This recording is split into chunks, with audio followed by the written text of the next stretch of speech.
Hello, welcome everyone to another episode. In this episode, I continue the video series where we talk with Attila Vidákovics about trading, DeFi, and the Mosaic Alpha project. Welcome back, Attila. Hi.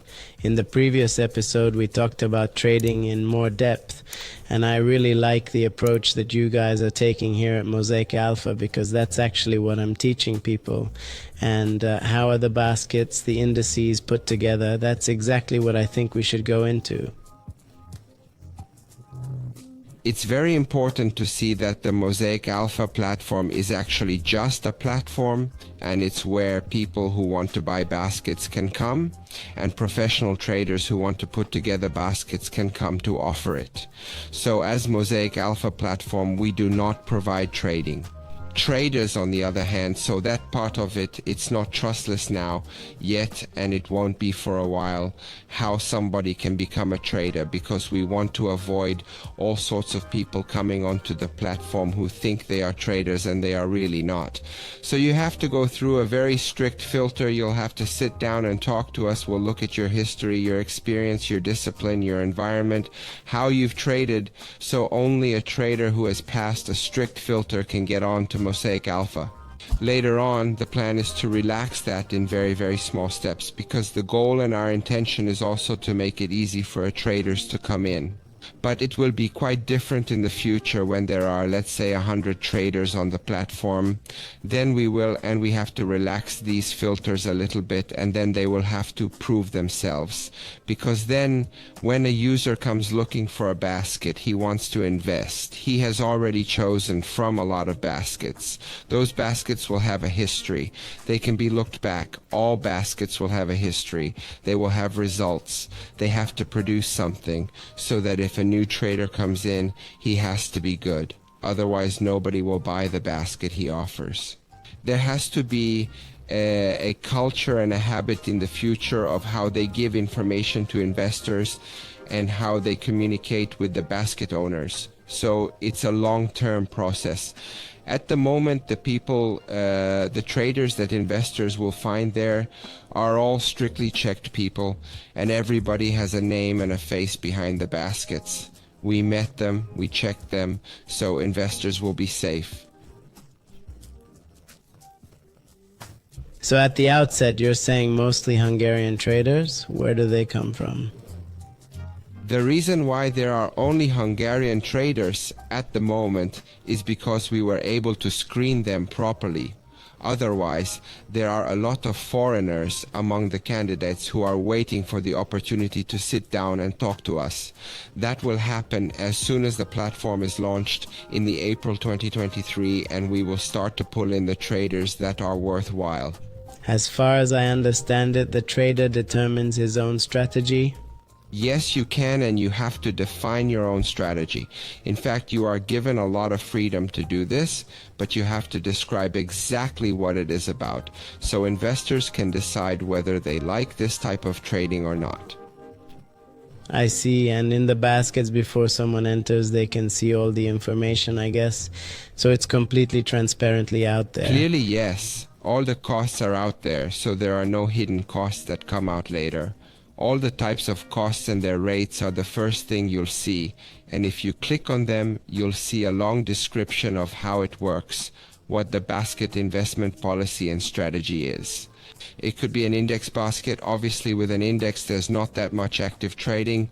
Sometimes something goes out, sometimes something new comes in, but it could also be a completely different type of basket that follows some type of strategy. There are really no limits by our technology, but what is important to say is what tokens traders can choose from. A white list is constantly being drawn up, new tokens are constantly being added, but only filtered tokens can be included here, which have a real team behind them, no loopholes in the token contract, no taxation, no limits, so only tokens that can be sold immediately can be included. And that's not... Often there are things you can't sell. Not to mention that it cannot happen that a malicious trader who somehow gets through the filter puts his own shit token in the basket, because he will not have the opportunity to do so because of whitelist. This is very good. It's also a big responsibility for the traders, but I think it's a nice way of screening them, select them, because you're looking at the history, and the best part is that you're whitelisting the projects. So this is something that many people are not able to do, because you need blockchain programming knowledge to look into the smart contract and understand it. So for me, that is also an important aspect when I analyze the projects. That's right, and that's why you can find that behind the best websites and the best descriptions are usually scammers. It is even more typical of this world that those who do the professional work behind the scenes communicate very badly. Yeah, I've seen these projects that are putting together websites for a few $1,000s. It's unbelievable. Well, the promises are very nice, the roadmap, etc. And then if you look at the smart contract, you can see that it doesn't reflect what's in the description. So that's a lot of professional work that I put into this. So hats off to you. It was very important for us to find out what pitfalls could occur on the platform and to prevent them with the rules. We believe that there is nothing in the system now that is a conflict of interest between, say, an investor and a trader. So we see that we have succeeded in setting a set of rules and a framework for trading in such a way that the only interest of the trader is to make as much profit as possible.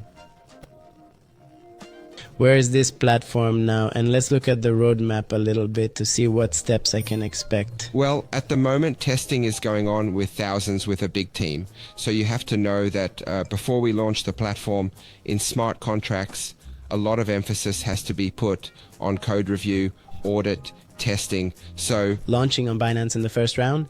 Yes, so it starts on the Binance Smart Chain. The reason being that it is cheaper in terms of transaction costs and has the most tokens and token pairs. For the average person, the BSC are the most attractive, so that's where they come into the crypto. Ethereum, of course, is out of the question because of the high gas fees, so Binance is the only one left. Along with this, in the future, the bigger chains will be connected. So where there is trading volume, there are tokens. And the next very big milestone, because of course there are many small ones, but the very big milestone is the Mosaic chain, the Mosaic blockchain, which will be launched in about a year. In the meantime, all the functions are already available on the Binance Smart Chain, so the platform will work. Yes, absolutely. So this Mosaic Alpha platform is up and running in 2 to 3 weeks. Yes, that's what I wanted to get to, that this follow-up trading, as you call it, copy trading, can be used essentially this year as well. So your interest is already working, and then from there it will be a transfer to your own blockchain. And yes, the purpose of the proprietary blockchain in terms of the platform is to ensure that in the long term, trading is low cost and that it will be easy to connect the different platforms on our blockchain. So interoperability. That's right. I just can't always pronounce it. Interoperability, yes, that's right. So we see the limitations of all existing blockchains. And there are many attempts to resolve those issues, but we haven't seen any really good ones yet. That if I want to trade tokens from one chain to the other chain, I have to be quite qualified. I have to know the spirit of decentralized projects. And on the other hand, I have to pay a lot of costs. And then who knows which bridge to trust, which provider to use too much. And one would rather not even start, even with professional knowledge, to trade in decentralized world. I also see bridges and cross-chain as still being the test of the next bull market, to see how well they hold up to the pressure, because it's still a new thing in crypto if you look at it. So the next bull market is where I think the cross-chain projects and the layer 2 solutions will really take off and show their potential and why we need them. From this point of view, the liquidity of our own blockchain, the blockchain should essentially be provided by the users with their own liquidity pools. That's right, the liquidity shortages, they have to be filled. That was one of the reasons why we've developed Alpha. We think these will be quite attractive liquidity pools, so we've seen some examples in recent years of how quickly liquidity can come into an exciting project, so we're confident that the market will like that. Obviously, we are not talking about the Hungarian market alone, but In the decentralized world, we don't really talk about national borders, but that's still the music of the future. So we are now concentrating on the Mosaic Alpha platform. We want to launch it here so that everyone is satisfied. And what is perhaps a novelty, of course, everyone is striving for this, but we feel that we have been able to go one step further to make it user-friendly. So there are not many decentralized platforms that, say, an average internet user can use by themselves for sure. An average Facebook user, let's say an average Facebook user,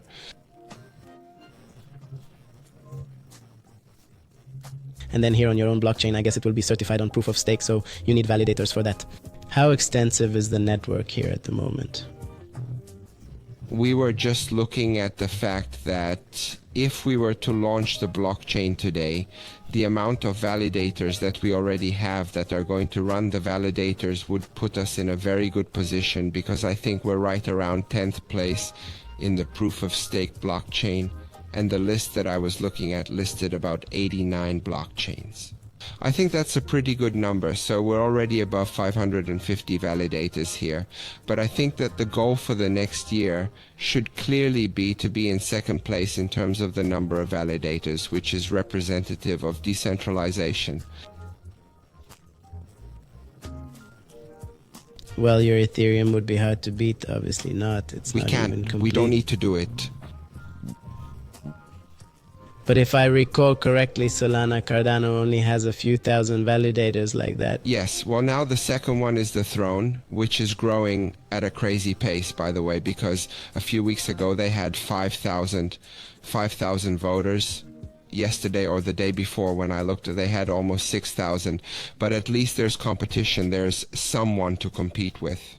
But I think 550 is a very nice number, so especially for the start. So we were just talking about a plan with people who said, yes, we want to run a validator, and their stake, of course, has already been locked, so they must be running validators. We will have even more validators before start. How should we imagine the steps from the user's point of view so that when the platform is launched in a few weeks, the average user will be able to use it with their own decentralized wallet, for example, through MetaMask? Yes, I think that anyone who is familiar with this world will use it with some sort of Web3 client, most likely MetaMask. I suspect that a lot of people will be connecting to the Mosaic Alpha platform via hardware with MetaMask. But for novice users, we recommend the mobile app, so there is a Mosaic Alpha wallet. Yes, here you really take the app step by step in how to control these steps. Yes, and the Mosaic Alpha wallet was developed for this, so it supports this function, but it is also a completely trustless wallet, so I think it is the easiest way to get to know who likes to use these systems.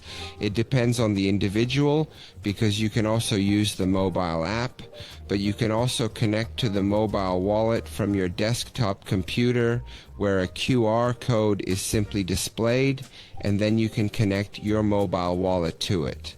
We have made wallet in a way we saw that the market needs it, with features you usually need, and without those you don't need.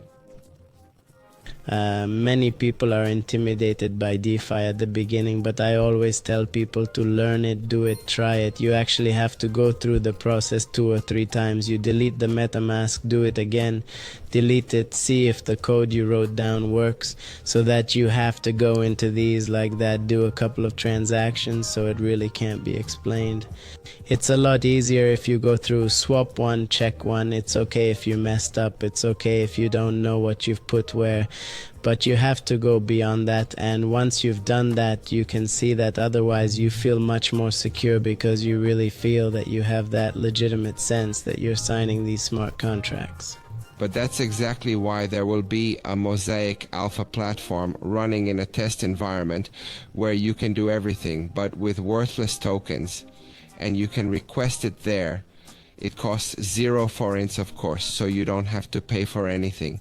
You can request test tokens, you can do the purchases, you can do all the operations, you can practice everything, and in the live environment you can do the same steps but with real crypto tools.